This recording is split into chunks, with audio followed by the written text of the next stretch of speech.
আজকে প্রথমে আপনাদেরকে আমি কুমারঘাট মিউনিসিপ্যালিটি এরিয়ার ৫ নম্বর ওয়ার্ডের নাগরিক।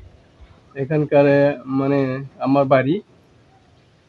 আর এই মানে বাধ্য হয়েছি আমি ওই আমার বাড়ি থেকে প্রথম বর্ষণ শুরু থেকেই বাড়ির মানে চারিপাশে জল জমছে অনেকদিন ধরে। জল নিষ্কাশনের কোনো ব্যবস্থা নাই। এখানে ২০-২৫ পরিবার এদিকে দক্ষিণ দিকে এবং পশ্চিম দিকে অনেক পরিবার এই রাস্তা যাতায়াত করে, কিন্তু এখন ভীষণ অবস্থাতে আছে আমরা জলমগ্ন। ডেইলি দৈনন্দিন জীবনে যে যাতায়াত, জল পাড়িয়ে যেতে হয়, বাচ্চা পোলাপান স্কুলে যেতে খুব কষ্ট হয়। তাদেরকে মানে জুতা মোজা পরে স্কুলে যেতে হয়, কিন্তু এই জলে কিভাবে তাদের মানে স্কুল মানে কষ্ট হয়।